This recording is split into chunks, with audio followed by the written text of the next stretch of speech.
നമസ്കാരം. ഹൃദയനിർഭരം ധ്യാനത്തിന്റെ ഈ 29ാം എപ്പിസോഡിലേക്ക് എല്ലാവരെയും സ്വാഗതം ചെയ്യുന്നു. സ്വാഗതം മോഹനേട്ടാ. നമസ്തേ ഇന്ദു. ഈ പരിപാടി പതിവായി കാണുന്നവർക്കും കമന്റുകൾ അറിയിക്കുന്നവർക്കും പ്രത്യേകം നന്ദി അറിയിക്കുന്നു. തുടർന്നും നിങ്ങളുടെ ബന്ധുക്കൾക്കും സുഹൃത്തുക്കൾക്കും ഒക്കെ ഈ പരിപാടിയുടെ ലിങ്ക് ഷെയർ ചെയ്യുക. ഇനി നമുക്ക് പരിപാടിയിലേക്ക് കടക്കാം. ആസ് യൂഷ്വൽ ഇതിൽ 2 പ്രധാന സെഗ്മെന്റുകളാണുള്ളത്. ആദ്യം ഒരു ചോദ്യോത്തരവേളയും പിന്നീട് അതിനുശേഷം ഓഫ്ലൈനായി സത്സംഗവും 9 മണി മുതൽ 9:15 വരെ സാർവലൗകിക പ്രാർത്ഥനയും. അപ്പോൾ നമ്മൾ ഒരു സെൻറ്ററിങ് ചെയ്തതിനു ശേഷം പരിപാടിയിലേക്ക് കടക്കാം. ഓക്കെ. മൃദുവായി കണ്ണുകൾ അടയ്ക്കുക. നമ്മുടെ ഹൃദയത്തിലുള്ള ദിവ്യ സാന്നിധ്യവുമായി സ്നേഹപൂർവം നമുക്ക് കണക്ട് ചെയ്യാം.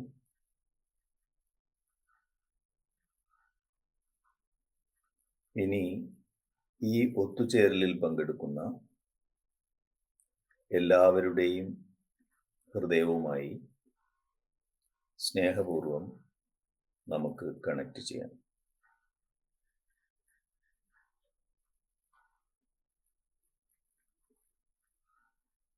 പരസ്പരം കണക്ട് ചെയ്തിരിക്കുന്ന ഹൃദയനിർഭരമായ അവസ്ഥയിൽ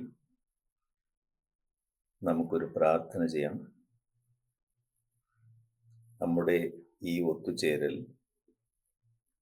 എല്ലാവരുടെയും സമഗ്രമായ പുരോഗതിക്ക് അനുയോജ്യമാവട്ടെ എന്ന സങ്കല്പത്തിൽ പ്രാർത്ഥനാ നിർഭരമായി നമുക്ക് 2 മിനിറ്റ് ഇരിക്കാം.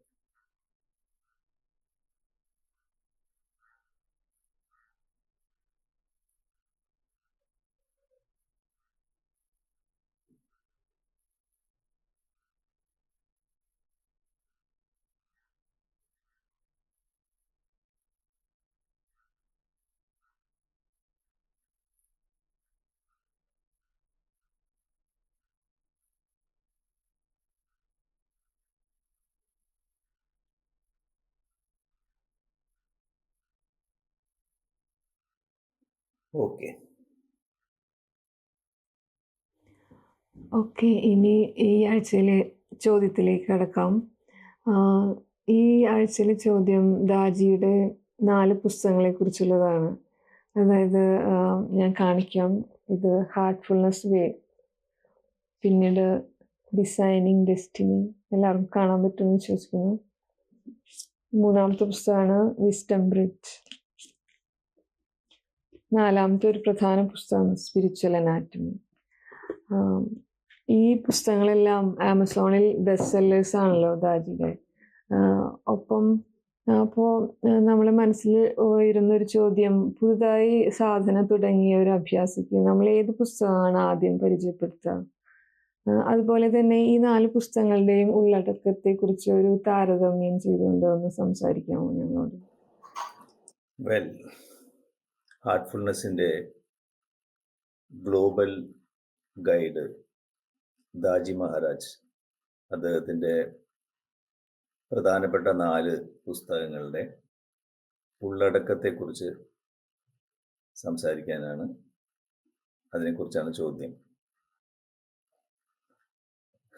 അപ്പോൾ ആദ്യത്തെ പുസ്തകം ദി ഹാർട്ട്ഫുൾനെസ് വേ എന്നുള്ളതാണ്. അത് എല്ലാ ആത്മീയ സാധകനും തുടക്കത്തിൽ തന്നെ വായിച്ചിരിക്കുന്ന ഒരു പുസ്തകമാണ്. അപ്പോൾ ഒരു ആത്മീയ സാധനയിലെ ഒരു സാധകന് സാധാരണ വരാവുന്ന ചോദ്യങ്ങളും ഉത്തരങ്ങളുടെ രൂപത്തിലാണ് അത് എഴുതപ്പെട്ടിട്ടുള്ളത്.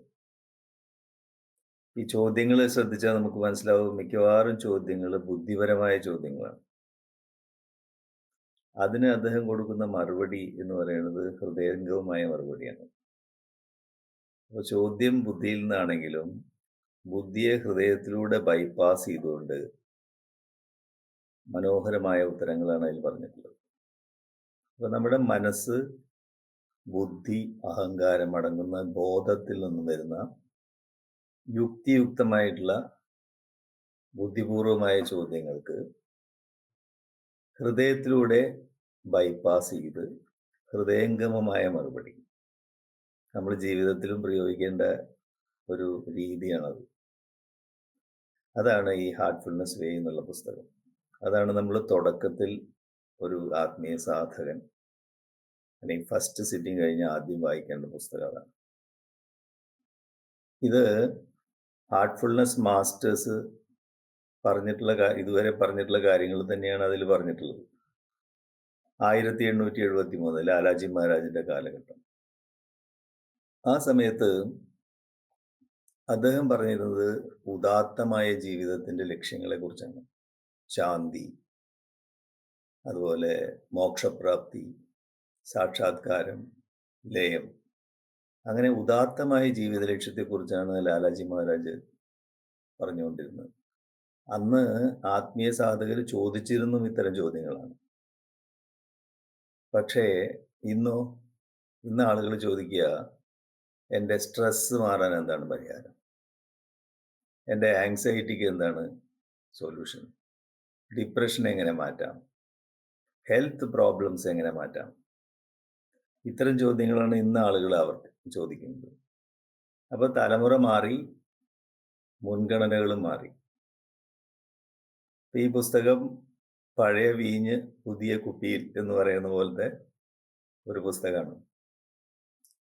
ഇതില് മനസ്സിനെ ധ്യാനത്തിലൂടെ മനസ്സിനെ അതികടക്കുന്ന വിദ്യയാണ് പറയുന്നത്, ട്രാൻസെൻഡൻസ് ഓഫ് മൈൻഡ്. അപ്പോ അതായത് മനസ്സിനെ അതികടക്കുക എന്ന് പറഞ്ഞാൽ എന്താണ്? ചിന്തയെ ഫീലിംഗ് ആക്കി മാറ്റുക, മനസ്സിനെ ഹൃദയത്തിലൂടെ ബൈപ്പാസ് ചെയ്യും. സാധാരണ നമ്മൾ പറയാറുണ്ട്, സ്ത്രീകള് പുരുഷന്മാരെ അപേക്ഷിച്ച് ഹൃദയം കൂടുതൽ ഉപയോഗിക്കുന്ന ആളുകളാണ്. രാജ്യം ആവർത്തിച്ച് പറയണതാണ്. ഇപ്പോൾ ഭാര്യ ഭർത്താക്കന്മാരിൽ ഭർത്താവിന് ജോലി സംബന്ധമായിട്ടോ അല്ലെങ്കിൽ ബിസിനസ്സിനെ സംബന്ധിച്ചോ പലതരത്തിലുള്ള കുഴക്കുന്ന പ്രശ്നങ്ങളെക്കുറിച്ച് ഇങ്ങനെ ആലോചിച്ചുകൊണ്ടേയിരിക്കുക നിൽക്കുക. 1-2 മാസം ആലോചിച്ചിട്ടും പരിഹാരം കിട്ടുന്നില്ല. അപ്പോഴാണ് ഭാര്യ ചോദിക്കുക, എന്തിനെക്കുറിച്ച് നിങ്ങൾ ഇങ്ങനെ ബോധർ ചെയ്യുന്നത്? മനസ്സോടെ ഭാര്യയോട് ഈ പ്രശ്നം അവതരിപ്പിച്ചു കഴിഞ്ഞാൽ സെക്കൻഡ് നേരം കൊണ്ട് ഭാര്യ ഇതിങ്ങനെ ചെയ്താൽ മതി എന്ന് പറയും. അല്ലെങ്കിൽ ചിലപ്പോൾ അമ്മയോട് ചോദിച്ചാൽ അങ്ങനെ ഉണ്ടാവും, അല്ലെങ്കിൽ സഹോദരിയോട്.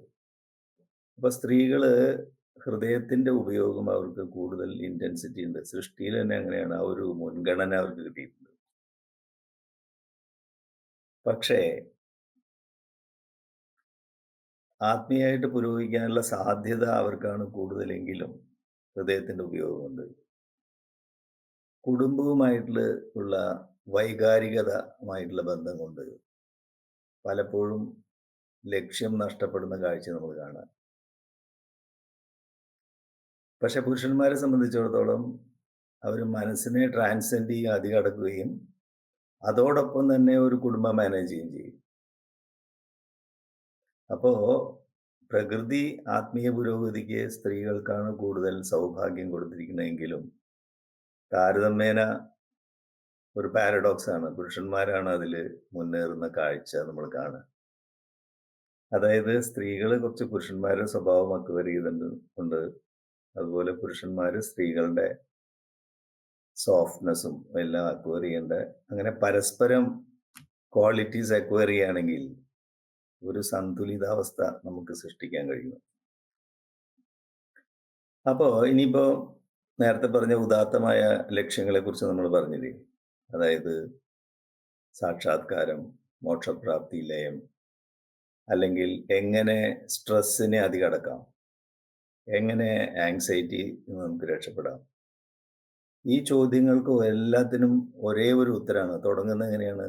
മനസ്സിനെ അതികടക്കുന്നതാണ്. ധ്യാനത്തിലൂടെ മനസ്സിലെ അതികടക്കലാണ് ഇതിനെല്ലാത്തിനും പരിഹാരം. അപ്പൊ പരിഹാരം ഒന്നാണ്, ചോദ്യം ഏത് തരത്തിലായാലും. അതായത് right thinking, correct understanding, honest approach to life, നമ്മൾ ഹാർട്ട്ഫുൾനെസ്സിൽ പറയുന്നു. ശരിയായ ചിന്ത, ശരിയായ രീതിയിൽ കാര്യങ്ങൾ ഗ്രഹിക്കുക, ജീവിതത്തിനോട് സത്യസന്ധമായ സമീപനം. ധ്യാനാത്മകമായിട്ടുള്ള ഒരു മനസ്സ് ഒരിക്കലും കൺഫ്യൂസ്ഡ് ആയിട്ടുള്ള ആശയങ്ങളിൽ പെട്ടുപോകില്ല. അപ്പോൾ ഇത്തരം ചോദ്യങ്ങളും ഉത്തരങ്ങളും ആണ് ഈ മനോഹരമായിട്ടുള്ള പുസ്തകം ദി ഹാർട്ട്ഫുൾനെസ് വേ എന്നുള്ള പുസ്തകത്തിൽ ദാജി വിശദീകരിക്കുന്നത്. ഇതാണ് ആദ്യത്തെ പുസ്തകം ഇന്ദു ചോദിച്ചത്. രണ്ടാമത്തേത് ഡിസൈനിങ് ഡെസ്റ്റിനിയാണ്, ഭാഗധേയത്തിൻ്റെ രൂപകൽപ്പന. മനുഷ്യരാശി ഉണ്ടായ കാലം തൊട്ട് മനുഷ്യൻ ചോദിക്കുന്ന ചോദ്യമാണ്, എനിക്ക് ഫ്രീ വിൽ അല്ലെങ്കിൽ സ്വതന്ത്രമായ ഇച്ഛാശക്തി ഉണ്ടോ എൻ്റെ വിധി നിർണ്ണയിക്കാൻ, അതോ മറ്റുള്ളവരാണോ എൻ്റെ വിധി നിർണ്ണയിക്കുന്നത്? അപ്പോൾ ഒരു കുഞ്ഞ് ജനിക്കുന്ന സമയത്ത് അതിൻ്റെ ഭാഗധേയം അല്ലെങ്കിൽ വിധി നിർണ്ണയിക്കുന്ന ഘടകങ്ങൾ എന്താണ്? ആ കുഞ്ഞ് ജനിക്കുന്ന സമയമാണോ? അത് ജനിക്കുന്ന സ്ഥലമാണോ? മാതാപിതാക്കളുടെ സാമൂഹികവും സാമ്പത്തികവുമായിട്ടുള്ള അവസ്ഥയാണോ? ഇതൊന്നുമല്ല. പ്രധാന ഘടകം മാതാപിതാക്കളുടെ മനോഭാവമാണെന്ന് കുഞ്ഞിൻ്റെ ഭാവി നിർണ്ണയിക്കുന്നു. അപ്പോൾ ഈ ഭാഗധേയത്തിൻ്റെ രൂപകൽപ്പനയിൽ നമ്മുടെ വിധിയുടെ ഫിക്സ്ഡ് ആയിട്ടുള്ള ജനറ്റിക്സിനെ കുറിച്ച് പറയുന്നു. ഫിക്സ് ചെയ്തിട്ടുള്ള ഒരു ജനിതകമായിട്ടുള്ള അവസ്ഥയുണ്ട് നമുക്ക്. നമ്മുടെ ശരീരത്തിൻ്റെ നീളം, വണ്ണം, കണ്ണിൻ്റെ കളറ്, മുടിയുടെ കളറ് ഒന്നും നമുക്ക് മാറ്റാൻ സാധ്യമല്ല. അതൊക്കെ ജനറ്റിക്കലി ഫിക്സ്ഡ് ആണ്. പക്ഷേ എപ്പിജനറ്റിക്സ് എന്ന് പറയുന്നത് അടുത്ത സയൻസ് ആകെ പോകുന്നിരിക്കുന്നു. എന്താ അത്? ഭൗതിക സാഹചര്യങ്ങളും ആന്തരിക സാഹചര്യങ്ങളും ഈ ജനറ്റിക്സിൻ്റെ പ്രകടനത്തിൽ മാറ്റം വരും. അത് വിശദമായിട്ട് പ്രതിപാദിക്കുന്നത് ലിപ്ടൺ ബ്രൂസ് ആണ് എന്ന സയൻറ്റിസ്റ്റാണ്. അദ്ദേഹത്തിൻ്റെ ബയോളജി ഓഫ് ബിലീഫ്. അതിലെ പല റെഫറൻസുകളും ദാജി ഇതിൽ പറയുന്നത് ശാസ്ത്രീയമായിട്ട്. അതായത് ഒരു ഗർഭിണിയായിട്ടുള്ള അമ്മ, അതിൻ്റെ ഭൗതിക സാഹചര്യം വെല്ലുവിളികൾ നേരിടുന്നതും ഭീഷണിയുള്ളതാണെന്ന് വിചാരിക്കും. അപ്പോൾ ഈ ഭീഷണിയും വെല്ലുവിളിയും നേരിടാൻ വേണ്ടി ശരീരം പ്രതിരോധിക്കുമ്പോൾ കൈയിലേക്കും കാലിലേക്കും കൂടുതൽ രക്തപ്രവാഹം ഉണ്ടാവാനുള്ള സാധ്യതയുണ്ട്. അതുപോലെ ഗർഭസ്ഥ ശിശുവിനും കൈയിലേക്കും കാലിലേക്കും കൂടുതൽ രക്തം പ്രവഹിക്കും. അതിൻ്റെ ഫലമായിട്ട് തലച്ചോറിലേക്കുള്ള രക്തപ്രവാഹവും വയറിലുള്ള മറ്റ് അവയവങ്ങളിലേക്കുള്ള രക്തപ്രവാഹവും കോംപ്രമൈസ്ഡ് ആവും. അതിൻ്റെ ഫലമായിട്ട് തലച്ചോറിൻ്റെ പലതരത്തിലുള്ള തകരാറുകൾ, ഓർമ്മക്കുറവ്, അതുപോലെ ഡൈജഷനോട് ബന്ധപ്പെട്ട അവയവങ്ങളുടെ തകരാറ്, ഇതൊക്കെയുള്ള കുട്ടികൾ ജനിക്കുന്നു. അതായത് എപ്പിജനറ്റിക്സ് ജനറ്റിക് എക്സ്പ്രഷനെ മാറ്റണം, സാഹചര്യം ജനിതക മാറ്റം ഉണ്ടാക്കുന്നു. ഇനി അമ്മയുടെ ആന്തരികമായിട്ടുള്ള ഘടകങ്ങൾ, അമ്മയുടെ മനോഭാവം, അമ്മയുടെ പെരുമാറ്റ രീതി, ജീവിതത്തെക്കുറിച്ച് അമ്മയുടെ കാഴ്ചപ്പാട്, ഇതും കുഞ്ഞിൻ്റെ ജനറ്റിക്കായിട്ട് ബാധിക്കുന്നു. അപ്പോൾ ഭൗതികവും ആന്തരികവുമായിട്ടുള്ള സാഹചര്യം ഫിക്സ് ചെയ്തിട്ടുള്ള ജനിതകത്തിൽ പോലും മാറ്റങ്ങൾ വരുന്നു എന്ന് പറയുമ്പോൾ മനോഭാവത്തിന്, പെരുമാറ്റ രീതിയും ജീവിത ലക്ഷ്യവും അടങ്ങുന്ന നമ്മുടെ സ്വഭാവത്തിനെ ബോധപൂർവം നമ്മൾ പരിഹരിക്കുകയാണെങ്കിൽ ആത്മീയ സാധനയുടെ സഹായത്തോടെ നമ്മുടെ ഭാഗധേയത്തിനെ നമുക്ക് തിരുത്തി കുറിക്കാൻ പറ്റും. നമുക്ക് നമ്മുടെ ഭാഗധേയം നമുക്ക് തന്നെ രൂപകൽപ്പന ചെയ്യാം എന്നാണ് ഈ പുസ്തകത്തിൽ പറയുന്നത്. ഇനി ഡിസൈനിങ് ഡെസ്റ്റിനി, അതല്ലേ രണ്ടാമത് എന്ത് ചോദിച്ചത്. മൂന്നാമത്തെ പുസ്തകം വിസ്ഡം ബ്രിഡ്ജാണ്. അതായത് തലമുറകളിലൂടെയുള്ള വിവേകത്തിൻ്റെ ഒരു പാലം എന്ന് വേണമെങ്കിൽ നമുക്ക് അതിനെ പറയാം. അത് ദാജിയുടെ ഒരു സുഹൃത്തിൻ്റെ മകള്, ഒരു മെഡിറ്റേറ്റ് ചെയ്യുന്ന കുട്ടിയാണ്, പെൺകുട്ടി, ഏകദേശം 26 വയസ്സുണ്ട്. അതുമായിട്ടുള്ള ഒരു സംവാദത്തിലാണ് ആ പുസ്തകം തുടങ്ങുന്നത്. അപ്പോൾ ആ കുട്ടി ദാജിയെ കാണാൻ വന്നപ്പോൾ സാധാരണ ഇന്ത്യക്കാരൊക്കെ ചോദിക്കില്ലേ എപ്പോഴാണ് കല്യാണം, പെൺകുട്ടികളോട്. അപ്പോൾ പറഞ്ഞു, എനിക്ക് 26 വയസ്സായിട്ടുള്ളൂ രാജി, 34 35 വയസ്സിൽ സമയമുണ്ട് ഇഷ്ടം പോലെ, അപ്പം കല്യാണം കഴിക്കാമെന്ന്. ഇന്ന് പൊതുവെ കല്യാണം കുട്ടികൾ ഡിലേ ചെയ്യുന്ന ഒരു കാലഘട്ടത്തിലാണ് നമ്മളുള്ളത്. അപ്പോൾ അദ്ദേഹം പറഞ്ഞു, ശരി, 34 35 വയസ്സിലാണ് കല്യാണം കഴിക്കാനുള്ള പ്ലാൻ. വീട്ടിൽ ഏറ്റവും ഇഷ്ടമുള്ളത് ആരെയാണെന്ന് ചോദിക്കും. പറയും, എൻ്റെ മുത്തശ്ശിയാണ്. അതെന്താ കാരണം എന്ന് ചോദിക്കും. മുത്തശ്ശി ഒരുപാട് കഥകൾ പറഞ്ഞു തരും, വളരെ പോസിറ്റീവാണ്, വളരെ ഇൻസ്പയറിംഗ് ആണ് നമുക്ക്. അപ്പോൾ സ്നേഹത്തോടെ നമ്മളെ പ്രചോദിപ്പിക്കുന്ന കഥകൾ പറഞ്ഞു തരുന്ന ഒരു മുത്തശ്ശിയാണ് ഈ കുട്ടിക്ക് ഏറ്റവും പ്രിയപ്പെട്ടത്. ഓക്കെ. അപ്പോൾ ദാജി മറ്റൊരു ചോദ്യം ചോദിക്കും. 35 വയസ്സിൽ കുട്ടി കല്യാണം കഴിച്ചു കഴിഞ്ഞാൽ അതിനൊരു കുട്ടി ഉണ്ടാവുമ്പോൾ അതിനൊരു 15 16 ടീനേജ് ആയിരിക്കുന്ന സമയത്ത് ഈ കുട്ടിയുടെ അമ്മയുടെ പ്രായം, അതായത് ചെറിയ കുട്ടിയുടെ മുത്തശ്ശിയുടെ പ്രായം എന്തായിരിക്കും? അപ്പോഴാണ് ഈ കുട്ടി ആലോചിച്ചത്, ഈ കണക്ക് നോക്കുന്ന സമയത്ത് ചിലപ്പോൾ മുത്തശ്ശി ജീവിച്ചിരിക്കുന്നുണ്ടോ എന്ന് പോലും പറയാൻ പറ്റില്ല. അതായത് ഈ കുട്ടിയുടെ അമ്മ ജീവിച്ചിരിക്കുന്നുണ്ടോ എന്ന് പോലും നമുക്ക് പറയാൻ പറ്റില്ല ഈ ഡിലേ കാരണം. അപ്പോഴാ, ഓ, ഞാൻ അങ്ങനെ ആലോചിച്ചിട്ടില്ല എന്ന് പറഞ്ഞു. അപ്പോൾ പറഞ്ഞു, മുത്തശ്ശിയാണ് ഏറ്റവും ഈ കുട്ടിക്ക് പ്രിയപ്പെട്ടതെങ്കിൽ ഈ കുട്ടിക്ക് ജനിക്കാൻ പോകുന്ന കുട്ടിക്ക് ഈ മുത്തശ്ശിയുടെ കെയറും വിവേകവും എന്തിനാണ് ഡിനൈ ചെയ്യുന്നത്, നിഷേധിക്കുന്നത്? അതുപോലെ ഈ കുട്ടിക്ക് മുത്തശ്ശിയുടെ കെയറും അതുപോലെ മുത്തശ്ശിക്ക് അടുത്ത തലമുറയെ, പേരക്കുട്ടിയെ വേണ്ട രീതിയിൽ നയിക്കാനുള്ള സാഹചര്യം എന്തിന് നമ്മൾ വേണ്ടാന്ന് വെക്കണം? അങ്ങനെയാണ് ദാജി തലമുറകളുടെ വിവേകത്തിന്റെ പാലം എന്ന് പറയുന്നത്. ഇന്നത്തെ കാലത്തെ യുവാക്കൾക്ക് അത് വലിയ ഗൈഡൻസ് ആണ്. അപ്പോ പാരന്റിങ്ങിനെ കുറിച്ച് പറയുന്നു, ഗ്രാൻഡ് പാരന്റിങ്ങിനെ കുറിച്ച് പറയും.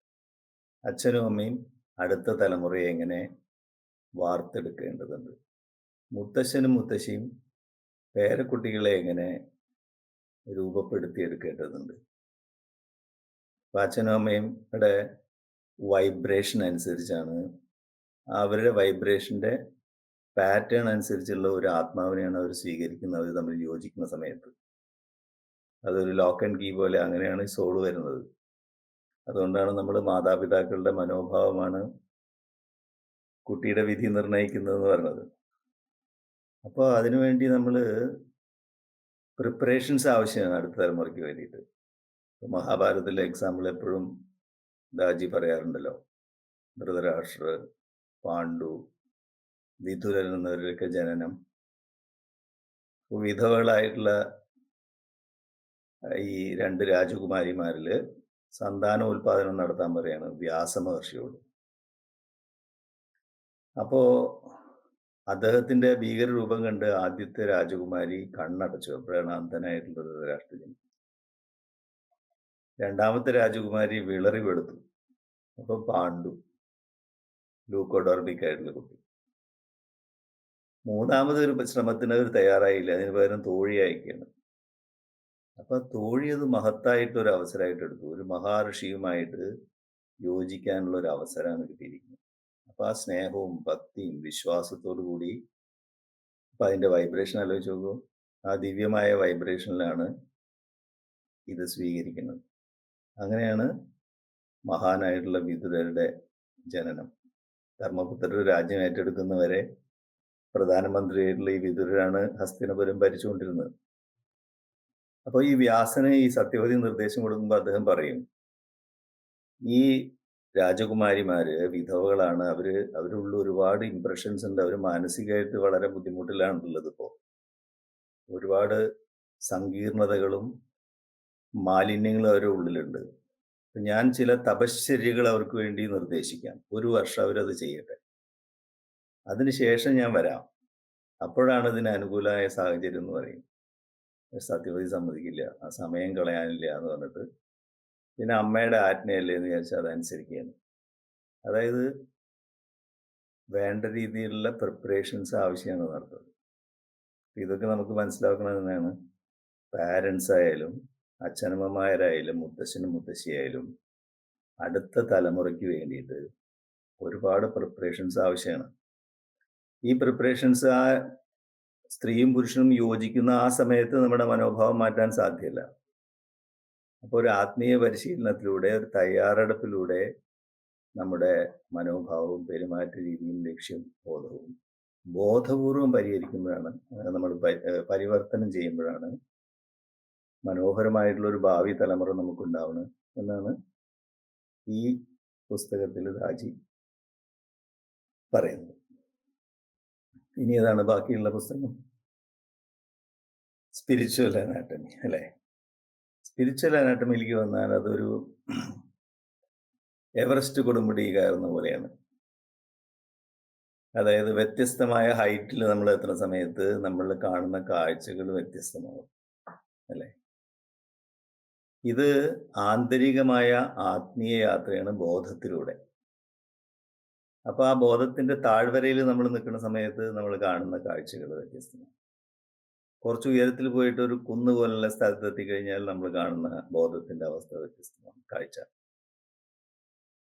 ഏറ്റവും ഉന്നതമായ കൊടുമുടിയിലെത്തുന്ന സമയത്ത് വളരെ വ്യക്തമാണ് എല്ലാ കാഴ്ചകളും. കാരണം എന്താ? അവിടെ നമുക്ക് തടസ്സം സൃഷ്ടിക്കാൻ ഒന്നും തന്നെ ഇല്ല. അപ്പൊ യഥാർത്ഥത്തിലുള്ള ഈ തടസ്സം എന്താണ്?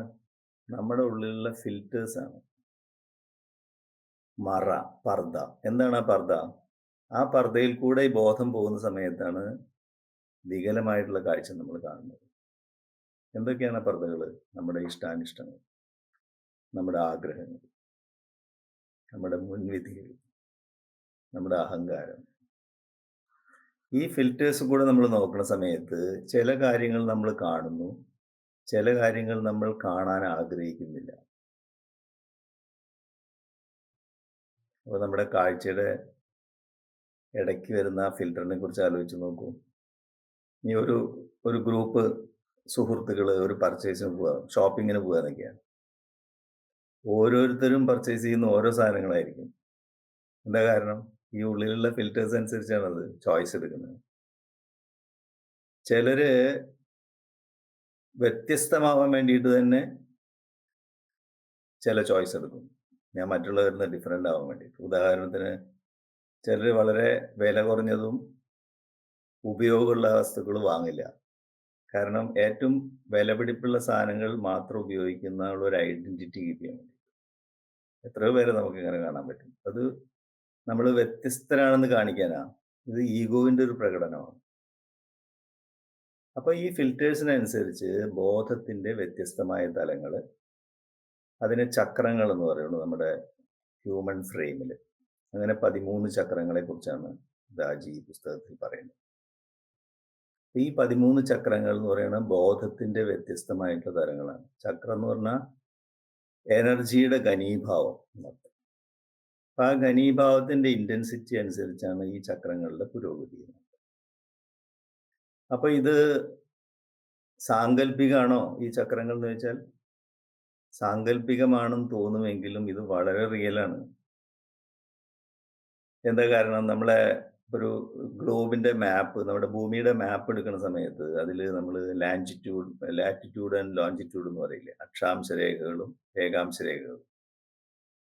ഇപ്പൊ ഭൂമിയിൽ അക്ഷാംശ രേഖകളും രേഖാംശ രേഖകളും വരച്ചു വെച്ചിട്ടുണ്ടോ? ഇല്ല. പക്ഷേ അക്ഷാംശ രേഖ ഇത്ര ഡിഗ്രി, രേഖാംശ രേഖ ഇത്ര ഡിഗ്രി എന്ന് പറഞ്ഞാൽ അത് ഇന്റർസെക്ട് ചെയ്യുന്ന ആ പോയിന്റിൽ ആ സ്ഥലം എന്ന് പറഞ്ഞാൽ റിയൽ ആണ് അല്ലേ? അപ്പോൾ അത് ആക്ച്വലി ചക്രങ്ങൾ എന്ന് പറഞ്ഞാൽ യോഗിക് ചക്രങ്ങൾ അനുഭവത്തിന്റെ അടിസ്ഥാനത്തിൽ ആണ് നമ്മളിവിടെ പഠിക്കുന്നത്. അത് വളരെ വളരെ റിയൽ ആണ്. എങ്ങനെയാണ് നമ്മളത് മനസ്സിലാക്കുക? നമ്മളുടെ ഉള്ളിലുള്ള വൈകാരികതയ്ക്ക് അനുസരിച്ച് നമ്മുടെ ശരീരത്തിന്റെ പല ഭാഗത്ത് വ്യത്യസ്തമായിട്ടുള്ള വൈബ്രേഷൻസ് നമുക്ക് ഫീൽ ചെയ്യും. ഉദാഹരണത്തിന് ഓപ്പോസിറ്റ് സെക്സിനോട് നമുക്ക് ആകർഷണം തോന്നുന്നത്. അപ്പോൾ ഒരു പ്രത്യേക പോയിന്റിൽ നമ്മുടെ വൈബ്രേഷൻസ് നമ്മുടെ ശരീരത്തിൽ അനുഭവപ്പെടുക. നമുക്ക് സംതൃപ്തി അനുഭവപ്പെടുന്ന സമയത്ത് നമ്മുടെ വൈബ്രേഷൻസ് ഒരു ഭാഗത്താണ്. നമുക്ക് ശാന്തി അനുഭവപ്പെടുമ്പോൾ ഈ വൈബ്രേഷൻസ് മറ്റൊരു ഭാഗത്താണ്. നമുക്ക് സ്നേഹം അനുഭവപ്പെടുമ്പോൾ വേറൊരു ഭാഗത്താണ് വൈബ്രേഷൻസ് ഫീൽ ചെയ്യുക. നമുക്ക് ധൈര്യം അനുഭവപ്പെടുമ്പോൾ വൈബ്രേഷൻസ് മറ്റൊരു ഭാഗത്താണ്. നമുക്കൊരു കാര്യത്തിൽ വ്യക്തത ഉള്ള സമയത്തും അവ്യക്തത ഉള്ള സമയത്തും വൈബ്രേഷൻസ് വേറെ സ്ഥലത്താണ്. അപ്പോൾ നമ്മുടെ വൈകാരികതയുടെ അവസ്ഥയിൽ നമ്മളിലുണ്ടാവുന്ന വൈബ്രേഷൻസിനെ ശ്രദ്ധിച്ചുകൊണ്ട് ആണ് ഈ ചക്രങ്ങളുടെ പൊസിഷനുള്ളത്. ഇത് വളരെ റിയലാണ്. അപ്പോ ഇതിലൂടെയുള്ള യാത്രയെ പറയണം. അപ്പൊ അതും നേരത്തെ പറഞ്ഞ പോലെ ഈ ഫിൽറ്റേഴ്സിനനുസരിച്ചായിരിക്കണത്. ഉദാഹരണത്തിന് ഇപ്പൊ നമ്മള് ഡെയിലി മെഡിറ്റേറ്റ് ചെയ്യാന്ന് വിചാരിക്കുക. നമ്മുടെ അനുഭവങ്ങൾ വ്യത്യസ്തമാണ്. ഈ മാസ്റ്റർ ഒരു സത്സംഗം കണ്ടക്ട് ചെയ്യാൻ നിൽക്കുക, ഒരു ഗ്രൂപ്പിലേക്ക് ട്രാൻസ്മിറ്റ് ചെയ്യാൻ നിൽക്കുക. ഈ ഫിൽറ്റേഴ്സ് അനുസരിച്ച് നമ്മുടെ ബോധത്തിന്റെ ലെവൽ വ്യത്യസ്തമായതുകൊണ്ട് നമുക്ക് ഓരോരുത്തർക്കും ഓരോ അനുഭവങ്ങളല്ലേ ഉണ്ടാവും. അപ്പോ ഇങ്ങനെയാണ് നമ്മൾ ഈ ചക്രങ്ങളെ നമ്മൾ മനസ്സിലാക്കേണ്ടത്. അപ്പോൾ ഇതിൽ അഹം എന്നുള്ള ബോധത്തിനും സുപ്രധാനമായ ഒരു പങ്കുണ്ട് നമ്മൾ പറഞ്ഞു. അപ്പൊ ഈ ബോധത്തിലൂടെ ഈ ചക്രങ്ങളിലൂടെ നമ്മൾ യാത്ര ചെയ്യുമ്പോൾ സംപ്രേഷണത്തോടു കൂടിയ മെഡിറ്റേഷനിൽ നമ്മൾ യാത്ര ചെയ്യുന്ന സമയത്ത് ഈ ഇഷ്ടാനിഷ്ടങ്ങൾ, മുൻവിധികൾ, അഹങ്കാരം എല്ലാത്തിൻ്റെയും ഇന്റൻസിറ്റി കൂടുതൽ കൂടുതൽ ലാഘവത്വം പ്രാപിക്കുന്നതായിട്ട് നമുക്ക് കാണാൻ പറ്റും നമ്മൾ പ്രോഗ്രസ് ചെയ്യുമ്പോൾ. ഉദാഹരണത്തിന് അഹങ്കാരത്തിന് ഞാൻ എന്നുള്ള ഭാവത്തുനിന്ന് നമ്മൾ ഞങ്ങൾ അല്ലെങ്കിൽ നമ്മൾ പിന്നീട് അദ്ദേഹം എന്നുള്ള രീതിയിൽ അത് മാറും. അങ്ങനെ ഈ ഓരോ ഫിൽറ്റേഴ്സും കൂടുതൽ കൂടുതൽ ലാഘവത്വം ആർജിക്കുന്നത് നമുക്ക് കാണാൻ കഴിയും ഈ ചക്രങ്ങളിലൂടെയുള്ള യാത്രയിൽ. ഇപ്പൊ ദാജി ഉദാഹരണം പറയാറുണ്ട്, ഒരു നിറയെ മാമ്പഴങ്ങൾ നിൽക്കുന്ന ഒരു മാവ്, അതിന്റെ കൊമ്പുകൾ ഇങ്ങനെ താഴ്ന്ന് താഴ്ന്ന് വിനയത്തോടും സ്നേഹത്തോടും കൂടി അതിന്റെ ഫലങ്ങള് സൃഷ്ടിയിലെ മറ്റ് ജീവജാലങ്ങൾക്ക് ഓഫർ ചെയ്യുന്ന സ്നേഹവും വിനയമുള്ള ഒരു കാഴ്ച നമുക്ക് കാണാൻ പറ്റും. ഈ പഴങ്ങളെ കൊണ്ട് അതിങ്ങനെ താഴ്ത്ത് മുട്ടുന്നതായിട്ട് കാണാം. അതേസമയം തന്നെ ഒരു മാവ് ഒരിക്കലും മാംഗോ ജ്യൂസ് ഡിമാൻഡ് ചെയ്യുന്നില്ല. ഒരു തെങ്ങ് ഒരിക്കലും ഇളനീര് അതിന് ഡിമാൻഡ് ചെയ്യുന്നില്ല. അതുപോലെ ഒരു ആപ്പിൾ മരം, ആപ്പിൾ ജ്യൂസ് അതിന് വളമായിട്ട് നമ്മൾ ഒഴിച്ചു കൊടുക്കേണ്ട ആവശ്യമില്ല. അതിനാകെ ആവശ്യമുള്ളത് എന്താണ്? കുറച്ച് ചാണകം, അല്പം സൂര്യപ്രകാശവും വെള്ളവും മാത്രമേ വേണ്ടൂ. അതെന്താ കാണിക്കുന്നത്? സൃഷ്ടിയിലെ ഏറ്റവും താഴ്ന്ന വസ്തുക്കള് അത് ഉപയോഗിക്കുന്നു. മറ്റ് സൃഷ്ടിയിലെ മറ്റ് ജീവജാലങ്ങൾക്ക് അത് ഓഫർ ചെയ്യുന്നത് ഏറ്റവും മഹത്തായ സാധനങ്ങളാണ്. ഇത് വിനയത്തിന്റെയും സ്നേഹത്തിന്റെയും ഒരു ഭാവമാണ്. മനുഷ്യൻ ബെസ്റ്റ് സാധനങ്ങൾ കൺസ്യൂം ചെയ്യുന്നു, പുറത്തേക്ക് കൊടുക്കുന്നതോ നമുക്കറിയാം. അപ്പോ ഇത്തരത്തില് ഈ ചക്രങ്ങളിലൂടെയുള്ള യാത്ര, ഇതിന്റെ മനോഹരമായിട്ടുള്ള അത്ഭുതകരമായിട്ടുള്ള അവസ്ഥ നമുക്ക് മനസ്സിലാവുക കാൻഹയിൽ പോയി കഴിഞ്ഞാൽ നമ്മൾ അവിടെ യാത്രാ ഗാർഡൻ സെറ്റ് ചെയ്തിട്ടുണ്ട് അല്ലേ. അപ്പോ ഈ 13 ചക്രങ്ങളെ ഒരു പൂന്തോട്ടത്തിന്റെ മാതൃകയിൽ അദ്ദേഹം സൃഷ്ടിച്ചു വെച്ചിരിക്കുന്നു. ഓരോ പോയിന്റും അതിൽ അടയാളപ്പെടുത്തിയിട്ടുണ്ട്. അപ്പോൾ ഓരോ പോയിന്റിനും ഒരു പ്രത്യേക കളറുണ്ട്, പ്രത്യേക സ്ഥാനമുണ്ട്, പ്രത്യേക ഗുണവിശേഷങ്ങളുണ്ട് നമ്മൾ പറഞ്ഞു. അത് ഈ സ്പിരിച്വൽ അനാട്ടമിയിൽ അദ്ദേഹം വിശദമായിട്ട് എഴുതി വെച്ചിട്ടുണ്ട്. അതുപോലെ ഈ യാത്രാ ഗാർഡനിലെ ഈ 13 പോയിന്റുകളും എങ്ങനെയാണ് കളർ കൊടുത്തിരിക്കുന്നത് അദ്ദേഹം? ഇപ്പൊ ആദ്യത്തെ പോയിന്റിന് മഞ്ഞ നിറമാണെങ്കിൽ മഞ്ഞ കളറുള്ള പൂക്കളും ഇലകളും അടങ്ങുന്ന ചെടികളും മരങ്ങളുമാണ് അവിടെ വെച്ച് പിടിപ്പിച്ചിട്ടുള്ളത്. രണ്ടാമത്തെ ചക്രം എന്ന് പറഞ്ഞാൽ ആത്മചക്രത്തിൽ എത്തിക്കഴിഞ്ഞാൽ ചുവപ്പ് കളറാണ് അതിന്. അപ്പൊ ചുവപ്പ് കളറുള്ള പുഷ്പങ്ങളും സസ്യങ്ങളും മരങ്ങളും അവിടെ വെച്ച് പിടിപ്പിച്ചിരിക്കും. മൂന്നാമത്തെ ചക്രത്തിലെ വെളുത്ത പൂക്കളും അതുപോലെയുള്ള മരങ്ങളും ചെടികളൊക്കെ വെച്ച് പിടിപ്പിച്ചു.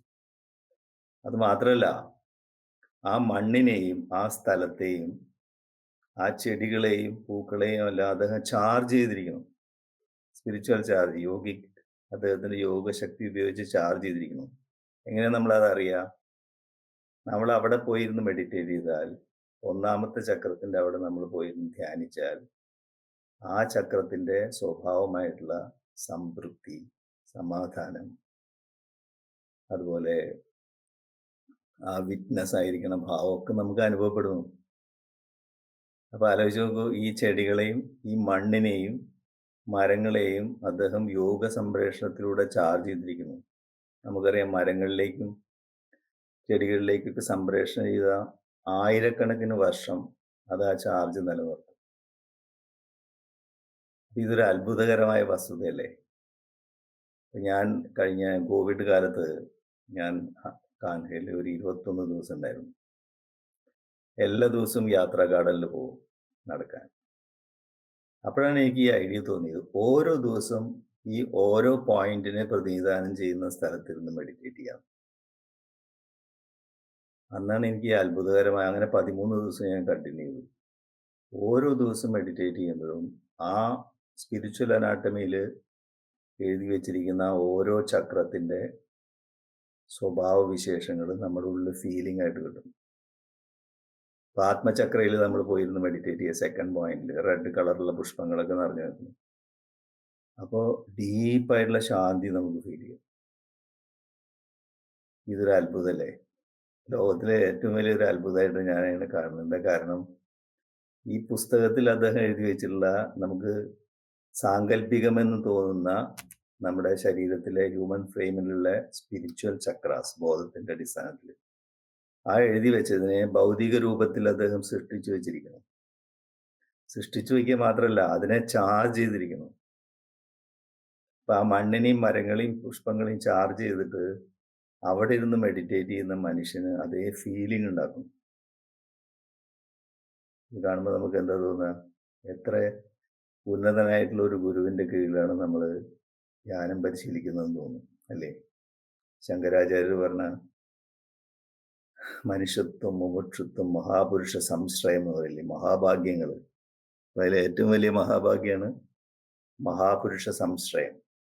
അതായത് ഒരു മഹാഗുരുവിൻ്റെ കാലഘട്ടത്തിൽ നമ്മൾ ജീവിച്ചിരിക്കുക, അദ്ദേഹത്തിനെ നമ്മൾ കാണുക, തിരിച്ചറിയുക, അദ്ദേഹത്തിൻ്റെ കീഴിൽ ധ്യാനം ചെയ്യുക. അതിനേക്കാൾ വലിയ പരമ സൗഭാഗ്യം ഒന്നുമില്ല എന്നാണ് ആദിശങ്കരാചാര്യർ പറയുന്നത്. നമ്മൾ യഥാർത്ഥത്തിൽ കാനാശാന്തിവനത്തിലെ ആ യാത്രാ ഗാർഡനിൽ പോയിരുന്ന് ധ്യാനിച്ച് ഈ സ്പിരിച്വൽ അനാട്ടമിയും കൂടി ഒന്ന് വായിച്ചു കഴിഞ്ഞാൽ നമുക്ക് മഹാപുരുഷ സംശയം എന്നുള്ള ഒരു അനുഭൂതി, നന്ദിബോധം കൊണ്ട് നമ്മുടെ കണ്ണ് നിറഞ്ഞു. Thank you. നമസ്കാരം. വളരെയധികം നന്ദി മോനേട്ട. ഓരോ പുസ്തകങ്ങളുടെയും ഉള്ളടക്കത്തെക്കുറിച്ച് വളരെ ഹ്രസ്വമായി അതേസമയം വളരെ വ്യക്തമായി എല്ലാവർക്കും നല്ലൊരു ക്ലാരിറ്റി കിട്ടുന്ന വിധത്തിൽ മോനേട്ടൻ സംസാരിച്ചു. വളരെയധികം നന്ദി. ഒപ്പം ഏറ്റവും അവസാനം സ്പിരിച്വൽ അനാറ്റമിയെ കുറിച്ച് സംസാരിക്കുന്ന സമയത്ത് യാത്രാകാരനെ കുറിച്ച് ഉള്ള അനുഭവം, സ്വന്തം അനുഭവം പറഞ്ഞത് വളരെയധികം ഇൻസ്പയറിംഗ് ആയി തോന്നി. എല്ലാവർക്കും അത് അങ്ങനെ ആയിരിക്കും എന്ന് വിശ്വസിക്കുന്നു. കാരണം നമ്മൾ കൻഹയിൽ വരുമ്പോൾ യാത്രാകാരനിൽ പോകാറുണ്ട്, പക്ഷെ ഈ ഒരു രീതിയിൽ നമ്മൾ ചെയ്തിട്ടുണ്ടോയെന്ന് സംശയമുണ്ട്. അപ്പം എല്ലാവരും കൻഹയിൽ വരികയും യാത്രാകാരൻ തുടർന്നും സന്ദർശിക്കുകയും ഇതുപോലെയുള്ള അനുഭവങ്ങൾ കൂടുതൽ നമുക്ക് എല്ലാവർക്കും ഉണ്ടാകട്ടെ. ഇനി നമുക്ക് സത്സംഗത്തിലേക്ക് കിടക്കാം. ഒപ്പം ഈ പുസ്തകങ്ങളെക്കുറിച്ച് പറയാൻ, ഈ പുസ്തകങ്ങളിലെ 2 മലയാളം പരിഭാഷ ലഭ്യമാണ്. Heartfulness way and design discipline. പിന്നെ മറ്റ് എല്ലാ പുസ്തകങ്ങളും ഓർഡർ ചെയ്യണമെന്ന് ആഗ്രഹിക്കുന്നവർക്ക് hfnlife.com എന്ന വെബ്സൈറ്റിലൂടെ അത് സാധ്യമാകുന്നതാണ്. ഓക്കെ, ഇനി നമുക്ക് സത്സംഗത്തിലേക്ക് കിടക്കാം. അപ്പോൾ അതിനു മുമ്പായിട്ട് പുതുതായി ആരെങ്കിലുമുണ്ടെങ്കിൽ അവർക്കായി ധ്യാനിക്കേണ്ടത് എങ്ങനെയാണെന്ന് ഒരിക്കൽ കൂടി പറയാം. നമ്മളെവിടെയായിരുന്നാലും സ്വസ്ഥമായിരുന്നു കണ്ണുകളടച്ച് ശ്രദ്ധ ഹൃദയത്തിലേക്ക് കൊണ്ടുവരിക. എൻ്റെ ഹൃദയത്തിൽ ദിവ്യപ്രകാശത്തിൻ്റെ ഒരു സ്രോതസ്സുണ്ടെന്നും അത് എൻ്റെ ശ്രദ്ധ ഉള്ളിലേക്ക് ആകർഷിക്കുന്നുവെന്നും സങ്കല്പിച്ചുകൊണ്ട് നമ്മൾ ധ്യാനം ആരംഭിക്കുന്നു. അത് ആ സമയം മറ്റു ചിന്തകൾ വരികയാണെങ്കിൽ സ്വയം ഓർമ്മിപ്പിക്കുക, ഞാൻ എൻ്റെ ഹൃദയത്തിലെ ദിവ്യപ്രകാശത്തിൻ്റെ സ്രോതസ്സിൽ ധ്യാനിക്കുകയാണ്. ഉള്ളിൽ സ്നേഹഭാവവും സാക്ഷിഭാവവും കാത്തു സൂക്ഷിക്കുക.